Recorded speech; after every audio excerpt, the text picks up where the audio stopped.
Hi, SpongeBob. And hello, lady. The disguise is working, Patrick. I mean, Patricia. Cue the intro!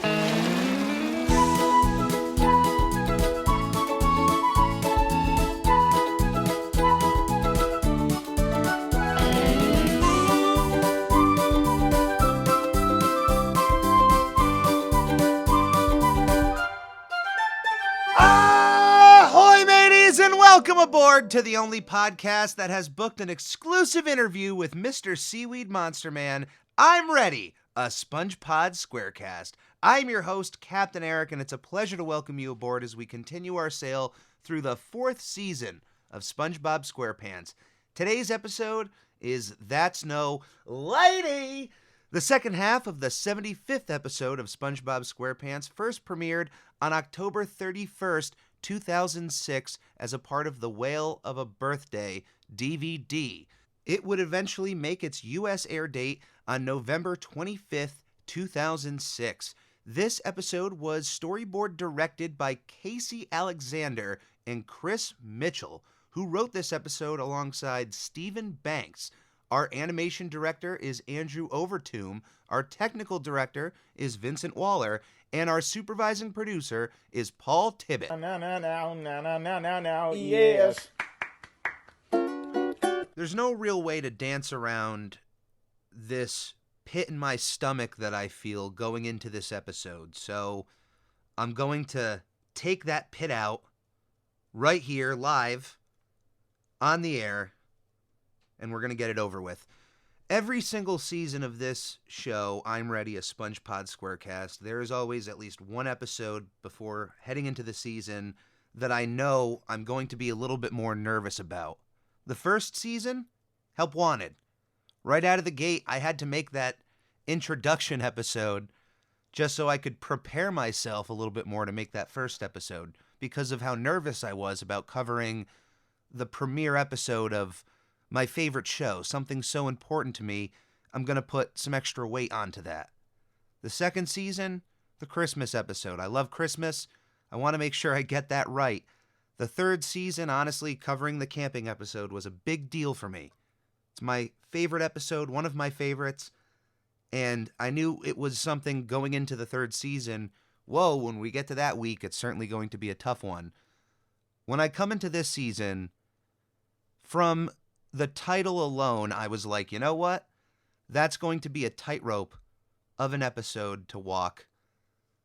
But after watching it, let me tell you, I actually have to say there's more at fault in this episode that has nothing to do with the premise or any synopsis that you could hear about this episode quickly, like the elevator pitch of this episode. There's actually a lot more underneath that hood that has nothing to do with what's going on. Why, you may ask, I may be nervous about this. Well, let's be frank. In 2023 and in the last few years, and even in the years going forward, as we express our feelings and our emotions online, and we're still discovering things in this world, you know, there's still so much more to be had. There's still people discovering emotions that they should have unearthed years ago. And in this world currently, there are plenty of ways that you can hurt others, even without your intentions of hurting others. And if I can be honest with you for a moment, real deep down honesty, this isn't therapy session or anything, but I genuinely do not want to hurt people. I don't want to offend people. I know that my personality and the things I'm into, and sometimes the conversations of rabbit holes I can go down, is completely unattractive to so many people, and I can be the most annoying person in the room. I'm aware of that, and I don't like being that. So as I, over the last few years, have been understanding myself a little bit more, and realizing my place in the world and how to interact with people a little bit better, I've, come to terms with the times that I have been a little bit more aggravating or a little bit more annoying when it wasn't my intentions. So in all of that process, I continually come down that road of I never want to offend. That being said, and I do have family members who do partake in drag. That all being said, I can still find some semblance of humor when a cartoon character, and I know that cartoons are a reflection of the people who create them, whoever's working on it, but when a cartoon character can dress up in another way, and depending on how the other characters around them are perceiving it, there can be some humor to be found for me. But very quickly, and as I rewatched this episode, certain subjects can certainly take that humor right away. And it's actually what the whole point of me saying when I went into this episode thinking, boy, when you think of this premise right away, this might be rough to talk about, but then when you actually watch the episode, the actual offensive stuff has to do with some of the story elements and, in fact, the way that certain characters act and react is the offensive part and is more or less the teachable moment that you can find out of this episode than anything that you think of going into it. If you have no idea what I'm talking about, if you feel lost, stay with me. Hopefully by the end of this episode, you'll understand. But I just want anybody out there to know, I, as a person, can understand the difference between a cartoon character and what happens on screen or on paper and a real human being in front of me, or the human experience and what we're all going through. So I understand that. And for anyone who has found themselves up in Providencetown, P-Town, then you'll know you're just surrounded by love, fun, colors. No matter who you are, you're strolling through town, you're going to walk with a smile on your face. If not, I don't know what else to tell you. But I'm here to have fun. I'm here to express myself. And I genuinely am not here to offend anybody. So let's go down this together, and let's find the actual offensive stuff in this episode, because there are genuinely parts of this episode that I feel like you can only be offended by if you're an adult. If you're a kid, it's not really a noticeable thing. You don't see that and go, whoa, that's wrong. But if you're an adult and you walk in and you see a part of this story, you can go, whoa, that's a bit wrong there. And it's not something completely obvious. At this point, I'm sure there are some of you who have no idea what I'm talking about. You are possibly thinking specifically about Patrick and anything he does. And although it involves Patrick, something else later on. And let me just say, it's a real shame that with a name like OSHA, there isn't a presence in Bikini Bottom at all to help out the employees with these businesses. As this episode opens up, Patrick is just running around in what looks like to be an intersection in the middle of town.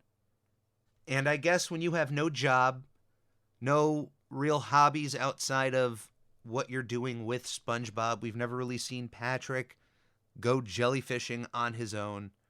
And although jogging/exercise is a wonderful hobby to have, I don't think Patrick is the one necessarily to do something that you would call exercise. I can't say that jogging is a part of Patrick's repertoire of hobbies. He's just running around in the middle of Bikini Bottom. a random guy with a mustache, a briefcase, and a pork pie hat or a fedora, one of those two I'm going to call it, runs up to Patrick and screams at him angrily, "Hey, you there! Yes, you! Get out of town!" Which was completely unjustified and unhinged, screaming into Patrick's face as he runs away. And then the guy is left confused, which I'm left confused as, my dude, you just screamed at the guy. When other fish come up to him, he then more calmly has a more proper sales pitch of, "Hey, get out of town to the sunny Seashores Resort." Hands off a few flyers, which he seems to have multiple flyers, which would make sense for a scam artist, because this is who I think this guy is. I don't think this is a representative of the sunny or beautiful Seashores Resort or Sunny Shore Resort, whatever you're called. Because if you look at that flyer, that is clearly an above-sea resort, which, from the design of that hotel, is that the Nickelodeon suites down in Orlando that they used to have? Yeah, Nickelodeon had a hotel, for those that don't know, which I was luckily able to stay in before they took away the Nickelodeon branding, and had a wonderful time. I'll talk about that in a future installment of some Captain Eric project down the road. But yeah, I don't know. Looking at that hotel, it reminds me of it. But that is clearly an above water resort that he's trying to sell to fish. So I don't know if the resort needs some more items on the menu, or this is just how they find new people to come and help out in some way. I don't know. Just seems a little fishy. No, get out of here. I'm keeping that one. That was good. Get out of town! All right, then. So, Patrick runs away from this salesman, which is the appropriate response even when you find out it's just a guy handing out flyers for a hotel. If you go to New York City, you'll definitely find people who are passing out flyers, or if you go to LA near Hollywood, there's always somebody passing out a flyer to something. There's always something going on, and rightfully so. How would you know of this thing going on if somebody didn't give you the flyer? But, I don't know. Somebody's going to scream at you to get out of town. The appropriate response is to just turn and run. Or just keep walking. I don't know. Do you? Don't listen to me. Who am I to say who has the authority? I'm just saying you don't have to run out of town, but to run away from that person definitely is an appropriate measure to be had. Patrick runs to the safest place he knows. It's very sweet that he immediately goes to SpongeBob's house because he has to leave town. This guy told him he's got to go. And it's not like Patrick is ever really confronted with a lot of authority. Mr. Krabs is the most authoritative person that Patrick really interacts with. So for some guy to angrily scream this at him, it's understandable why Patrick would take it to some severity. It's not like he run into that every day, you know? But as he's at SpongeBob's house, I love this little moment where Patrick says, "My mind is set. He has to leave town." SpongeBob is trying to convince him that he doesn't. And after saying that, there's crying happening with Patrick, and you may be able to miss SpongeBob's response to "my mind is set" of "please unset it." And it just made my heart grow a little bit. I love that. I have no idea why SpongeBob... Now, Patrick starts packing up inside of SpongeBob's house and packing SpongeBob's clothes and talking to him as if he was in his own house, which is already hilarious. But then off screen, Patrick just grabs a massive glob of peanut butter. Like, I don't even want to say a volleyball size. It's bigger than that. I would say like a medicine ball. Or one of those yoga balls, like a yoga ball size of peanut butter. He pulls off screen, and SpongeBob goes, "That's my peanut butter," after he said, "That's my clothes." But what is SpongeBob doing with unjarred peanut butter sitting off to the side of his counter? And I don't think Patrick was just grabbing the peanut butter out of jars, because then immediately the next thing he grabs is just a bushel full, I was going to say handful, but again, a medicine ball full size amount of pickles. Not jars of pickles, just opened pickles on the side of the counter. A very disgusting combination, though I feel like a lot of pregnant ladies out there would say that pickles and peanut butter is a great combination. I at least have heard that a few times. So Patrick packs up all this pickles, peanut butter, SpongeBob's clothes, and SpongeBob is convincing him he doesn't have to leave town. There are other ways that we can go about this, including the first disguise that SpongeBob brings out for Patrick, a pair of glasses that would make any Star Trek fan's ears curl up like Spock's. A pair of glasses that immediately reminded me of Lieutenant Commander Geordi LaForge's iconic glasses, visor. The second he put those on, that was the first thing that came to mind, and I'm not even that big of a Star Trek fan. I'm a big fan of LeVar Burton, so I've been reading under that rainbow for years, but the second I saw those glasses, I just thought of Geordi LaForge. But those glasses couldn't fool anybody, including Larry the Lobster.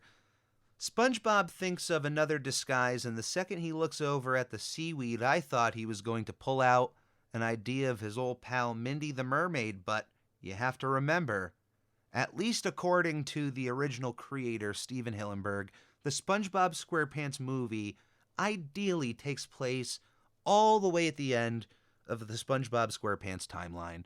It's Plankton's final plan. It's his grandest one. It's the one that overall gives him the Krabby Patty secret formula. It's the last story. But even if you don't follow that, it's not like at this point in season 4, they're really going to acknowledge anything from the SpongeBob SquarePants movie.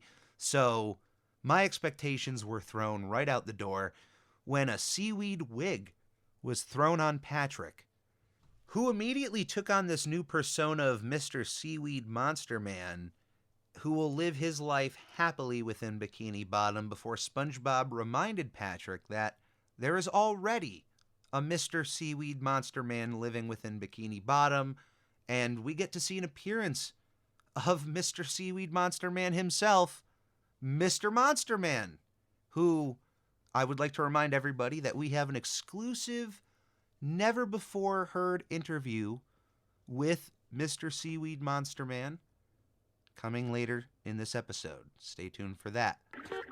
Hey! Now, upon hearing that there's already a Mr. Seaweed Monster Man in town, Patrick decides to give up on the idea of wearing a seaweed wig, but SpongeBob decides to take the wig idea further. And in the third and final outfit for Patrick, as a disguise to hide away from this briefcased man in Bikini Bottom, we are met with Patricia. Patrick wearing a blonde Angelica-style wig that I honestly didn't even notice until a later part of this episode, where that wig had a different background behind it, and when Patrick entered the room, those purple ties just bounced alongside the yellow. And I noticed, wait a minute, is that a call out to Angelica in some way? I have no idea. But alongside the wig, Patricia wears a green sports bra style top, a very, very tight top, and instead of the swim trunks of Patrick, more of a dress style swim bottom that you might see on a lady. A lady Now, Patricia and SpongeBob enter the town of Bikini Bottom, and it seems like the disguise has worked a little too well, if I might say so myself. Every male character that Patricia interacts with in town is head over heels with Patricia. They have never seen a more beautiful creature in their lives. From the get-go, Incidental 27, one of my favorite incidentals of the entire series of SpongeBob SquarePants, immediately tips his hat to Patricia, and his response is one of my favorites of the entire episode. It made me genuinely belly laugh. Before Larry the Lobster came in, apparently coming across SpongeBob and his new girlfriend, which SpongeBob keeps telling Larry, hey, this isn't my girlfriend. He's not listening, and just kind of gives off a little bit of a creepy vibe, but it's still, he's a nice guy. He's moving on with his day. Now, they come across Mr. Krabs, who I guess, and it's not that shocking that the hours of the Krusty Krab can vary day to day. And SpongeBob, of course, is in this abusive relationship with his job that has overtaken his life. If Mr. Krabs wants to keep things open 24 hours a day, 7 days a week, you are never going home, SpongeBob would say, yes, sir. If Mr. Krabs said, you got to do that, plus I'm going to dock your pay by half, SpongeBob would say, yes, sir. So the fact that it's a Sunday, they're not really even supposed to be open on Sundays, but here's Mr. Krabs just coming up to SpongeBob, hey, we're opening up early, let's go. And SpongeBob just goes along with it. But initially, right here, the very first interaction between Patricia and Mr. Krabs may be the peak of this episode. It is one of my favorite moments, not only in this episode, but it's genuinely hilarious across the board. The way that they draw Patrick as Patricia in this one frame for Mr. Krabs, his eyes explode, his response, everything about it is hilarious. But immediately afterwards, once Mr. Krabs recomposes himself and his eye stalks, you can see the shift in his tone and in his ideas. This is where the problems start. Mr. Krabs asks SpongeBob, hey, does your friend need a job? At the Krusty Krab, in which he hires Patricia only throughout the entire episode to try to get with Patricia. Can you see the problem with that? As an adult, with an asterisk, I'm not going to condemn this episode across the board. No kid can see this. As a kid, I don't think you really noticed that. Maybe you notice the creepiness of Mr. Krabs, and you can catch on, certainly. But I don't think the act of hiring Patricia and then later on firing Patricia simply once finding out that they are not who they are, which in some way I guess is justified. Background checks and all, but,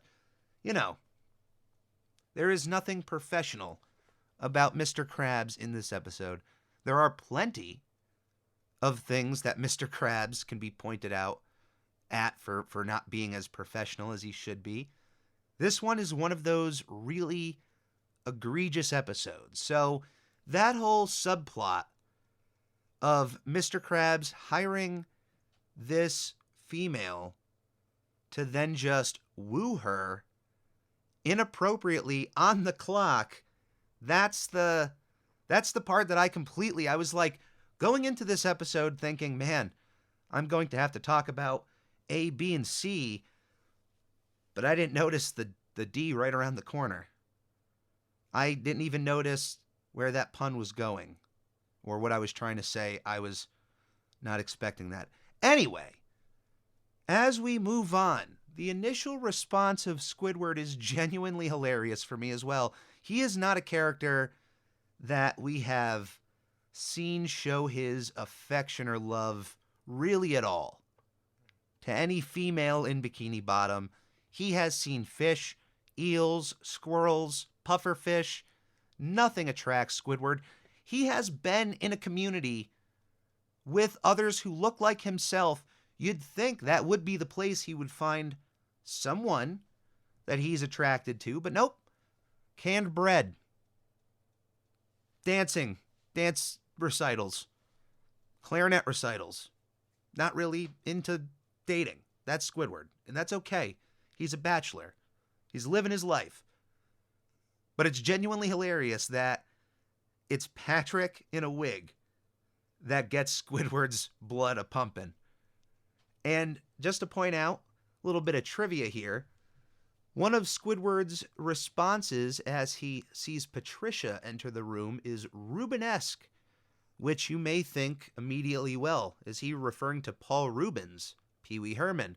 No. He is in fact referring to painter Peter Paul Rubens, a Flemish painter whose paintings often depicted voluptuous women in absolutely gorgeous paintings.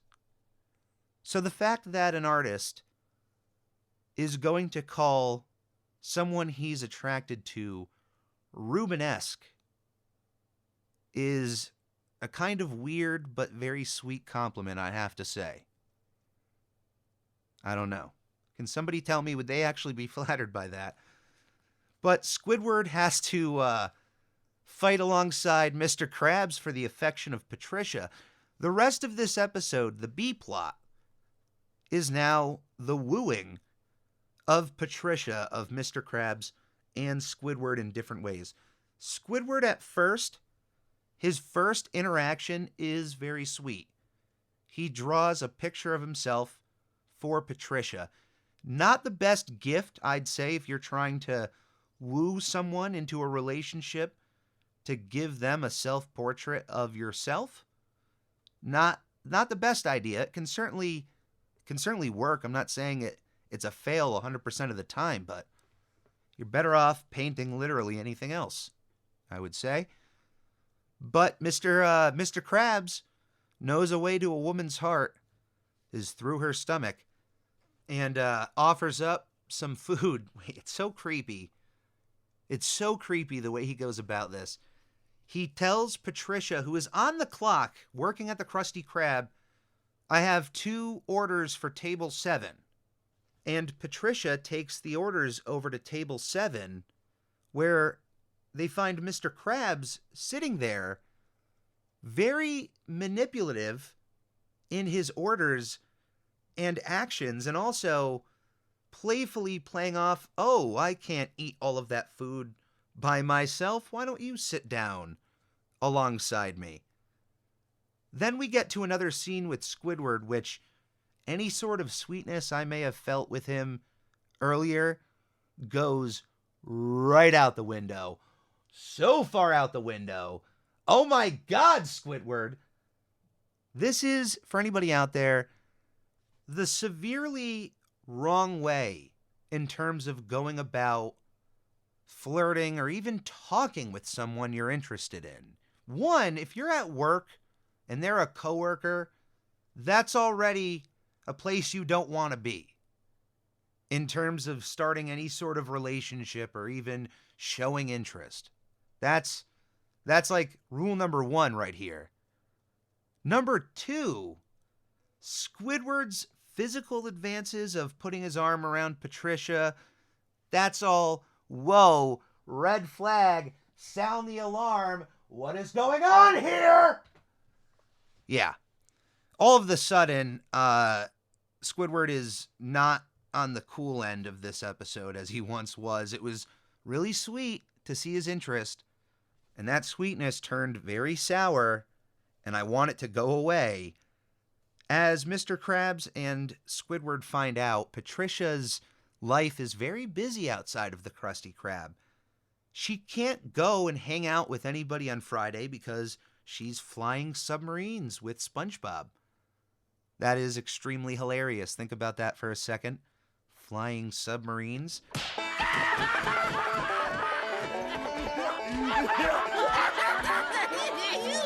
Then on Saturday, SpongeBob and Patricia are engaging in a staring contest.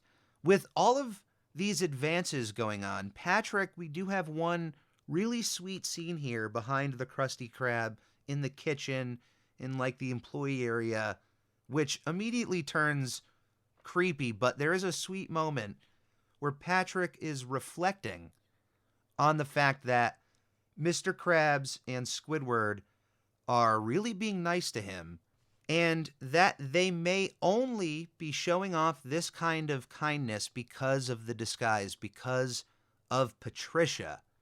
It's really nice to see Patrick at least come to that conclusion himself and not have someone else tell him that.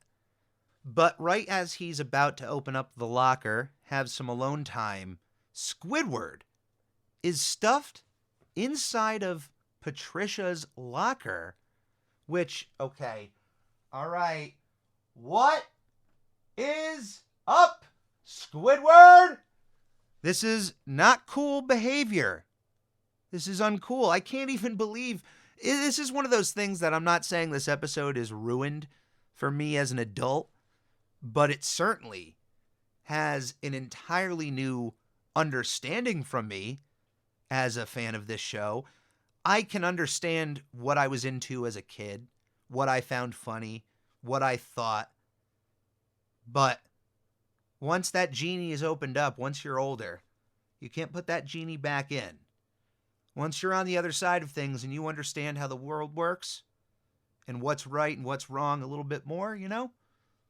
Some media, not saying that it can't be in the story, that it's wrong for it to be there, but I'm just saying you understand things a little bit differently when you're older. I don't want to be a big people anymore. Patricia exits the Krusty Krab's kitchen, and immediately the Krusty Krab is filled with seemingly single guys or men who are in possibly unfaithful relationships, willing to toss it all away for one night with the Rubenesque Patricia.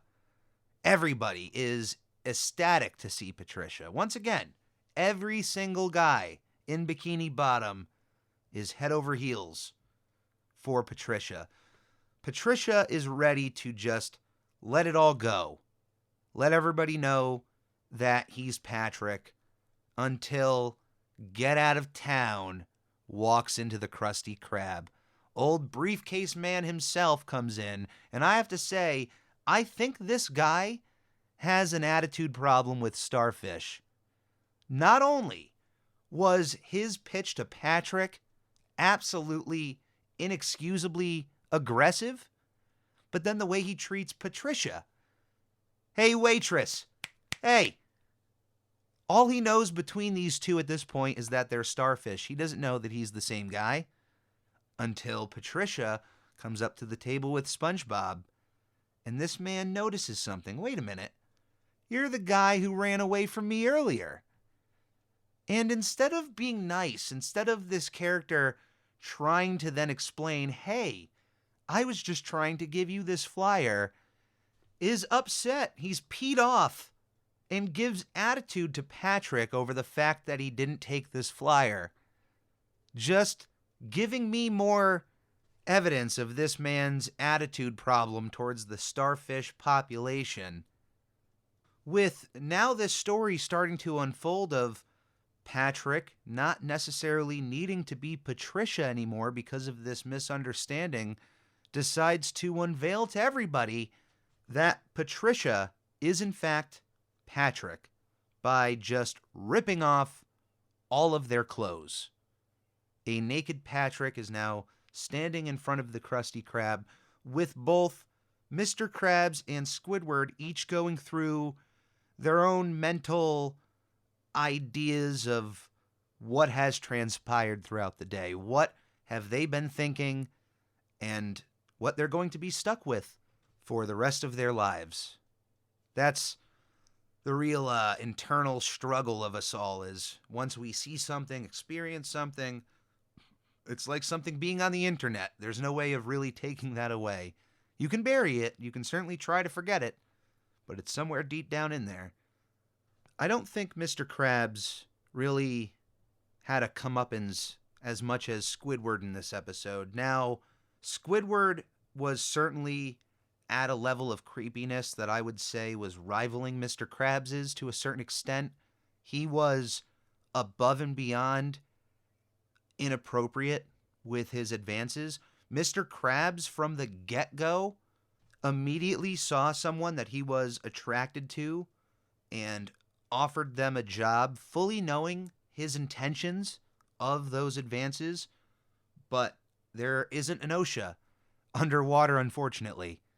So there isn't really any governing bodies that could take over and make sure things like this wouldn't happen.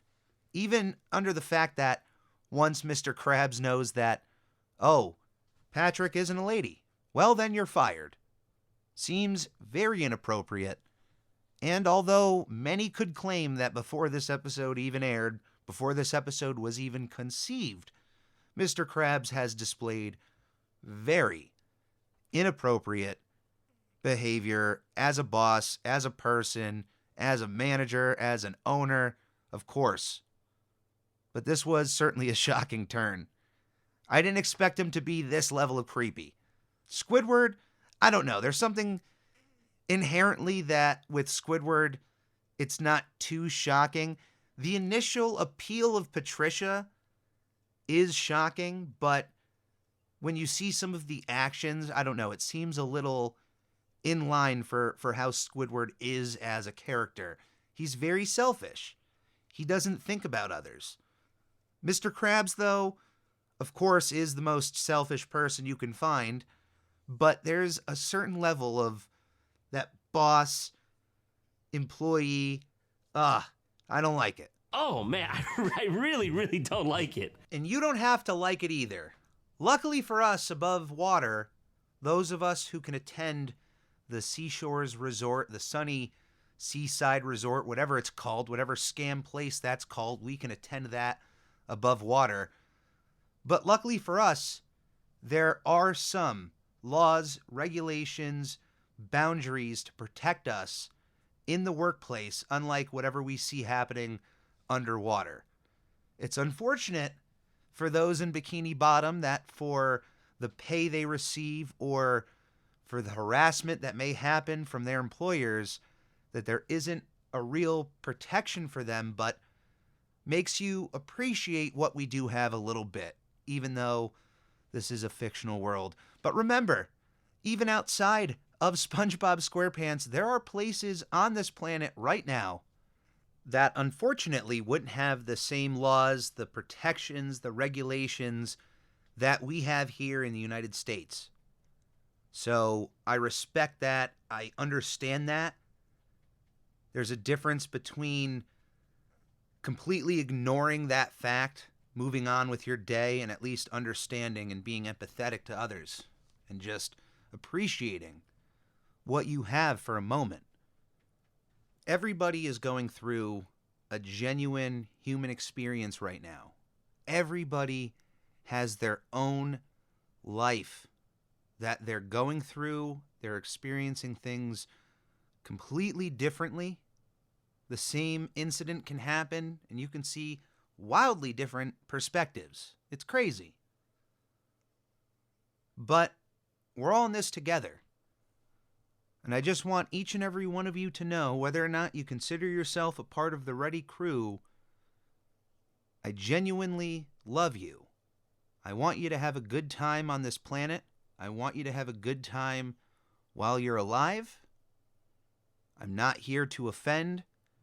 And I genuinely hope with whatever experiences you are going through, I hope you are able to get through them with flying colors, a smile on your face, and hopefully with as little resistance of what you want to do in your life as humanly possible. Yes, I agree. Now, going into this episode, I was certainly nervous about covering an episode with a character that dresses up as the opposite sex and what that may do comedically as a trope and what it has done over time. But what I found at the end of this episode was more anger towards the utter creepiness of Squidward and the sheer unprofessionalism of Mr. Krabs. Those two actions for me will always outweigh what somebody decides to wear or what name they decide to go by. You may not like how someone else decides to live their life, but the creepiness and unprofessionalism exuded in this episode, to me, outweighs anything of the disagreements of somebody dressing up as the opposite sex. I mean, come on now. I don't even want to sanction the differences here. The way Squidward was being in this episode, I would say, is not ideal for anyone out there looking to show off their feelings to someone.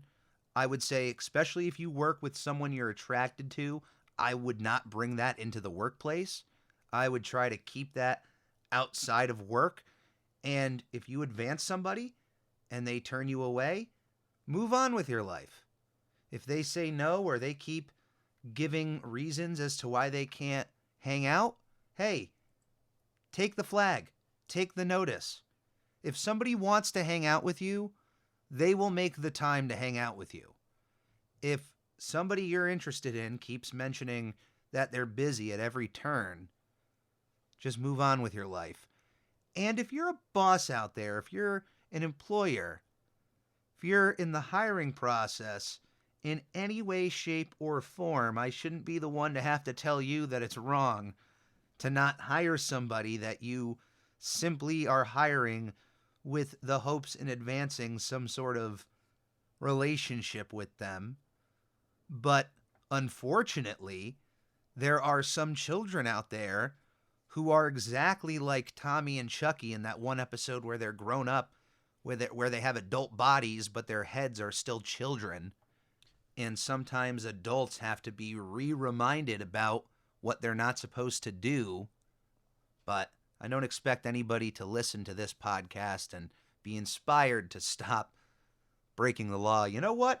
I listened to that SpongeBob podcast, and I'm going to stop hiring those ladies or those men that I'm attracted to. Thank you, Captain Eric. Hey, one podcast at a time. That's all I'm saying. And that is going to be it for this week, and I'm Ready, a SpongePod Squarecast. Thank you for coming aboard and joining me for another episode. If you would like to write into the show, any comments, questions, suggestions, or anything you'd like me to read out on the air, you can write into the show at SpongePodPodcast, P-O-D, podcast at gmail.com. You can follow the Captain on social media, on Twitter at I'm Ready Podcast, or on Instagram at SpongeBob Podcast. All of the links are in the podcast description below. The best ways you can support the Captain, number one, is by subscribing to the YouTube channel, the Captain Eric YouTube channel, youtube.com/@thecaptaineric, or click on that link in the podcast description. You don't even have to click on that bell for notifications. You don't have to do that to yourself. But if you do so, just know that anytime the Captain puts something out, you'll be notified. Or if I ever go live, you'll get the notification. And that's always appreciated. The best way you can support the Captain is by subscribing to YouTube. The other means is by heading to that Redbubble link in the podcast description below, where you can find a bunch of different pieces of art, all drawn by Captain Eric himself, right here, yours truly, that you can put on a multitude of different products. T-shirts, hats, stickers, anything that comes in from my projects go directly back into my projects, and it's always appreciated. As always, please stay safe, be kind to one another, especially that one, and come aboard again to another episode of I'm Ready, a SpongePod Squarecast. The lovely Patricia has returned to us. I have an announcement to make. The entire day that I've worked here, I've wanted to say that...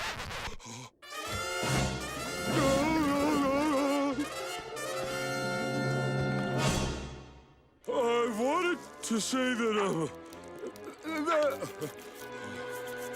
I will eat any leftovers you leave on your plate.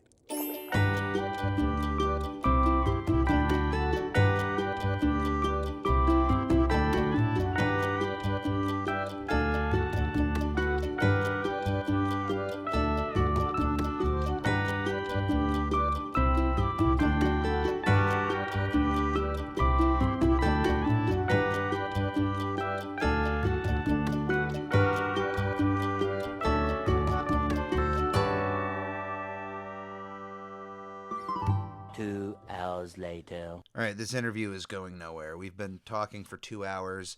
I've presented all of the evidence. I have all of the receipts right here.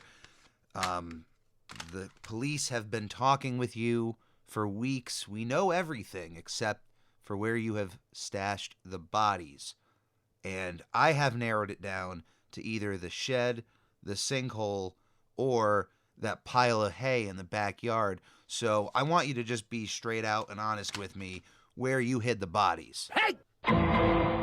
Mr. Seaweed Monster Man, I knew you were a monster man, but I didn't realize you were such a monster. Hey!